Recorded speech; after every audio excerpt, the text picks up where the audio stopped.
safer when every step feels like sandpaper. I'm walking without skin. I'm walking without skin. Hi everyone, and welcome to this episode of Walking Without Skin. I am Lois, your friend for forgiveness from Walking Without Skin, and today's topic is the fear factor, coping with fear and anxiety following a traumatic experience or event. And how appropriate is this? Literally 3 hours ago, I was sitting at my desk at my computer and I was happily working when suddenly I heard this noise, which was like, when you take a soft metal board and you go, "Rrr," and it sort of whips in that sound. And I thought, what is that sound? And then I heard automatic gunfire. Well, I thought it was down the road. And then the sirens and the shouting and more sirens and more shouting and more gunfire. So my heart was beating. I was actually quite terrified. It sounded very, very close. And after it sort of quieted down, I got up and I decided to venture to the front gate to have a look. Well, the road had been cordoned off 3 houses down and 3 houses up. My whole road was cordoned off. There must have been 20 or 30 police cars, ambulances, and hundreds of people, cops milling around. Well, I was feeling pretty anxious at the time. Didn't know what was going on, didn't want to venture out the gate. I was scared. I was actually scared. And it's quite interesting. In a couple of episodes ago, my guest Celeste Lowe from Optimistic Bikers Against Abuse, we were discussing whether you actually ever heal from trauma. And I've said, yes, I've healed from all my trauma. But during this event this afternoon, I thought, have I really healed from all my trauma? I've healed from my attack and rape, but have I healed from vicarious trauma? So my brother was shot once and my niece was held up at gunpoint. And so maybe I was carrying trauma from this event. What do you think, Celeste? Hi there. So I'm coming back to pop in and say, yeah.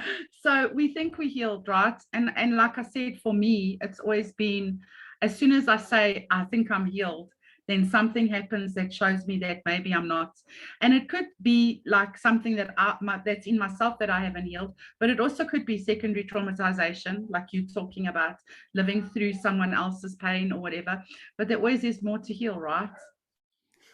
Well, I might just agree with you now for the first time, which I didn't agree with you, which I didn't agree with you last time. I'm, So I'm, I yes, know I'm really glad that actually that the opportunity has come to show people that healed doesn't necessarily mean healed of everything. It might just mean healed of one thing. and I think you are so right. So thank you for that. Thanks very much for sharing your insights on whether we actually do heal from trauma. Thank you, Celeste. So fear. Fear is an emotional state. During and after any kind of traumatic experience, could be something that I've just witnessed a few hours ago.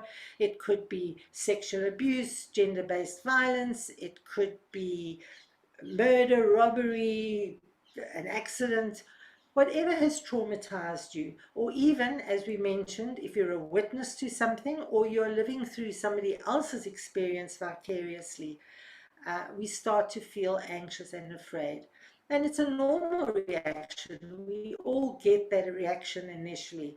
It's normal to get triggered by reminders and events, and these may not even be directly related to your experience. So for example, if you were in a gun kind of situation, you might hear a car backfiring, and that can trigger you. So it doesn't have to be directly related to your experience. And you may just be fearful for your family or your friends. So excessive fear can become pathological, and it creates an autonomic response. And this is things such as an increased heart rate, elevated skin conductance, activation of facial muscles, clammy hands, shallow, quick breathing, a startled response, or immobilization. And this prepares your body to react to the threat. And it may even lead to post-traumatic stress disorder, or PTSD as it's known. And that happened to me a few hours ago. My heart was racing. I was really breathing quite shallowly and deeply, and my hands were clammy. But it's interesting to note that excitement has the same physiological symptoms. So when you're excited, your heart rate also increases. You also get clammy hands. You also breathe quickly when you're excited. Um, so it's really your thoughts, your brain, that decides, is this fear or is this excitement? And that determines how you react and how you respond to the trigger. And it's no use telling yourself that it won't happen again. It won't happen to me. I've had that bad experience. It won't happen again. Because the fear is lodged in your subconscious and you feel that it's real. Your amygdala is activated. So we all know about the fight, flight, or freeze response to danger or to any kind of threatening event. And there are other responses too. There's fawn, where you use flattering and you play up to the perpetrator. Or there's fainting, when you do a deceptive move to lead the perpetrator away. Or physically to faint, where you pass out. And to appease or please the perpetrator. So for whatever way you react, it's acceptable based on the situation and on your knowledge, your abilities, and your experience. It's a survival response. So when I was attacked, I responded with fight. I fought hard and I fought hard. But when I realized that I was losing that fight, I changed my tactics and I started fawning and then appeasing. At one point I was begging. And then it's at the final stage, when nothing was working, I froze. And I could not flee. There was no way I could escape the situation. So it was a survival mechanism. So as I said, we can get triggered by sounds such as fireworks or even a doorbell ringing. A couple of minutes before I started the show, my doorbell rang and I couldn't go and answer it because I was about to go live, and I couldn't go and answer it. So now I'm sitting with a little bit of unease. Who is at the door? Why were they at the door? What is going on? Maybe it's the police looking for some information. Maybe it's a baddie. I don't know. So I'm still a little bit triggered. Other things that can trigger you are smells. Maybe the smell of something that was cooking just before your incident. Maybe it's the smell of where you were at the time. You were outdoors. It's the smell of nature, of flowers, of grass. Maybe it's the smell of the perfume or aftershave that the perpetrator was wearing. You can also be triggered by sights, clothes, colors. In my case, a couple of days after I was attacked, I went to the police station to collect all my belongings that they had recovered, and they had it all in a black bag. And when I opened the black bag, inside the black bag was a blue cloth cap, which wasn't mine. It was obviously the rapist's. Well, that set me off into a crying frenzy. So that triggered me. So triggers bring back memories of the incidents, and these can make you afraid.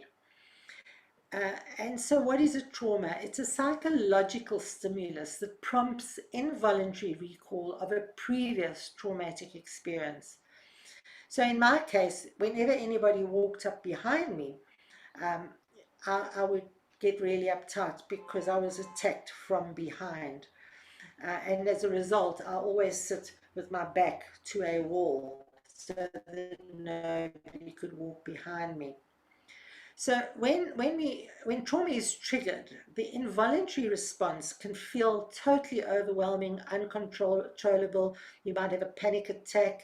You might want to flee, run away, hide, climb into bed, avoid the world. You've got to know that what happened, happened. We cannot change that. It's static and it's in the past. We have no control over what has already happened. Unfortunately, our fear is not static, and this can sometimes even grow in intensity as our thoughts and our imagination create scenarios. Our thoughts magnify, and our anxiety can reach a state totally out of proportion with reality because it's all in our minds. And we can become frozen with fear, unable to do anything. And this can also manifest in anger or depression or other psychological emotions. So that know that some fear can serve you, but most fear holds you back. So how it serves you is it makes you more secure. You might realize that you've got to put more locks on your house, or you've got to lock your car door when you're driving. So it does serve you, it teaches you some lessons. But we have found that if you can control your thoughts and focus on a positive outcome and change your language, you can overcome the fear. And we are fearful because we live in our minds and not in the reality, in the here and the now. It's all in our imagination, so it doesn't exist. It happened, that doesn't exist, it's in the past, and it hasn't happened to us now, so it's not real, it's in our imagination. So it just doesn't exist. So how do we control and cope with these moments of fear? What can we do? The first thing you can do in the immediate moment is to interrupt the fear. And you count down, you go 5, 4, 3, 2, 1, concentrating on the countdown 5, 4, 3, 2, 1, asserting control over your mind. And you get an anchor thought, a positive picture of the outcome, of the positive end result, so that your brain can reframe your thoughts and take those fears and turn them into feelings of excitement. So I could say, all right, this is happening now. There's all this gun shooting and police and screaming and sirens and what have you. I can say, sure, 5, 4, 3, 2, 1. At the end of this, boy, am I going to have a great story to share with everybody. Change the fear to excitement. Trick your brain into thinking that it's okay. It's actually going to be fun. And so that is what I've done. I'm sharing my story and I'm making it fun and exciting. So what we can do is we need to validate the fear. It happens, we have it, but take control of it. Don't stay in that fear. Know that it's normal and recognize those normal reactions of the sweaty palms and the heartbeat and accept the range of emotions that you experience. And know that whatever it is not your fault.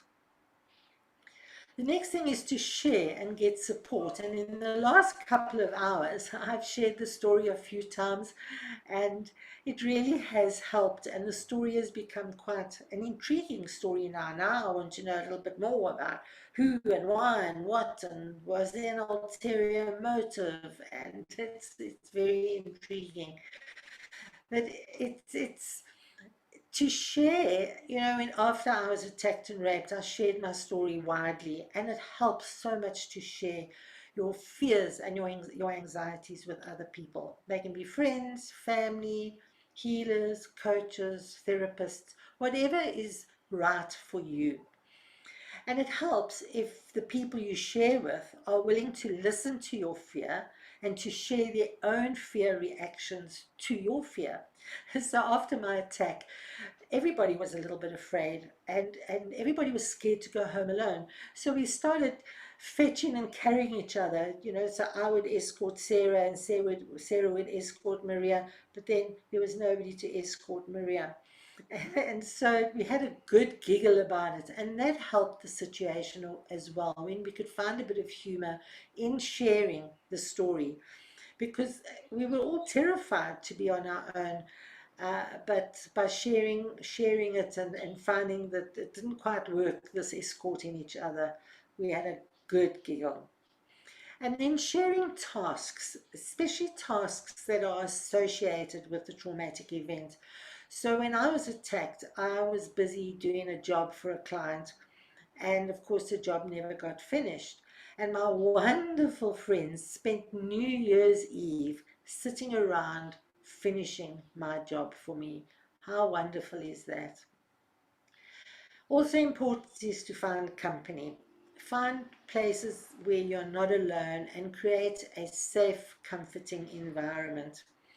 The first number of nights after I was attacked, either a friend or my sister shared my bed. They climbed into bed and slept with me to make me feel safe. It really helped. I also had friends, New Year's Eve, I had friends coming around with gifts and party hats. I even had one friend, he was a doctor, and he came with his little doctor's bag, and in his doctor bag he had a good bottle and some lovely, yummy, delicious things to eat.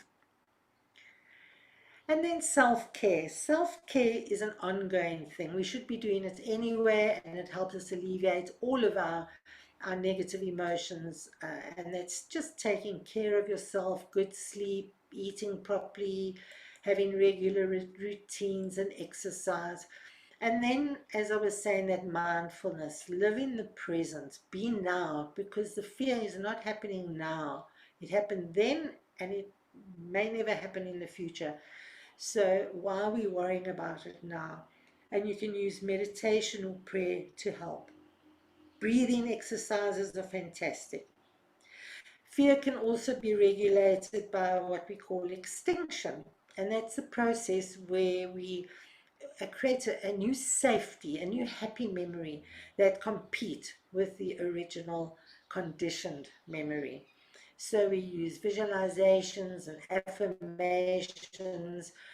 Instead of creating a horror movie in your mind about what the future could bring, create a comedy or a love story or something that is less triggering. And fear can also be regulated by cognitive emotion regulation, using conscious mental strategies to recognize and to interpret the feelings that you're having, to exert control over your emotions and focus on those positive thoughts and feelings, ending your day with positive thoughts. We can also avoid, and we can avoid a lot of things. The first thing is false information, false news. Get accurate information about the trauma. So when this shooting happened today, the news was flying all over the WhatsApp groups. People were speculating about all kinds of things. People were exaggerating.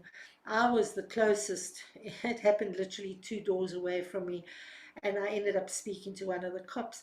So I had accurate information, and when you've got that accurate information, it definitely helps. So avoid people who exaggerate or to catastrophize the event. And avoid people who are negative or who make you more anxious. Avoid watching disturbing horror movies especially before going to bed. And limit your exposure to negative news on news channels as well as on social media. And then create a safe environment. So as I said before, I always had to sit with a wall behind me because I was attacked from behind. It just gave me that sense of security. After I was attacked, the man jumped over an 8-foot wall. We put barbed wire fence on top of the wall so that I could feel safe again in that environment. After the shooting now, I walked the perimeter. I checked that the electric fence was still intact. Maybe one of the baddies had climbed over the wall and was in my property.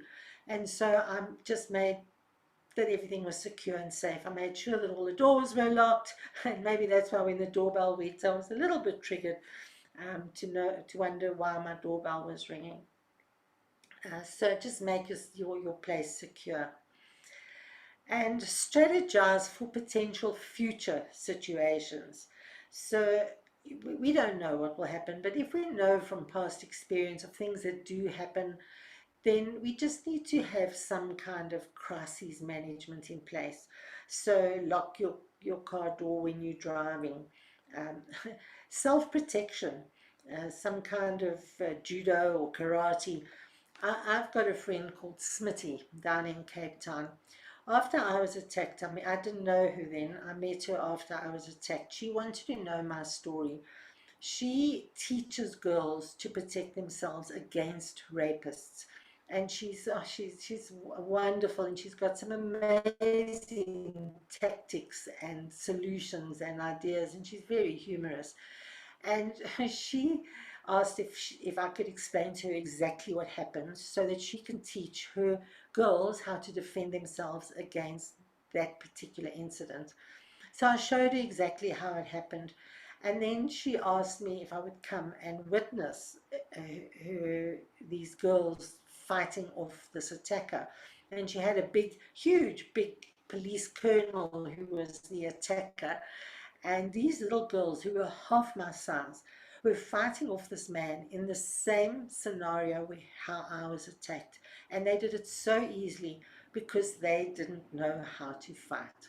And I mean, they knew how to fight, whereas I didn't know how to fight. And so, of course, now I know what to do if somebody has to attack me again. So I've taken some kind of strategy in order to protect myself for the future. So beware, don't come near me.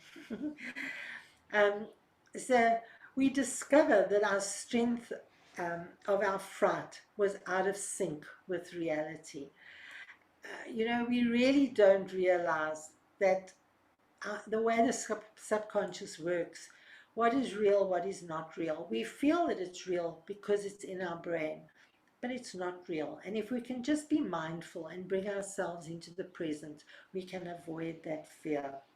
And know that the passage of time will decrease your fear response. Fear is a pattern, it's a state, and you can turn your fear into excitement.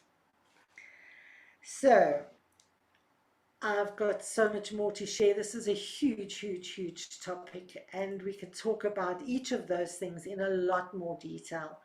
And I will have Smitty on in a future program where she can share some of her techniques on how you can protect yourself.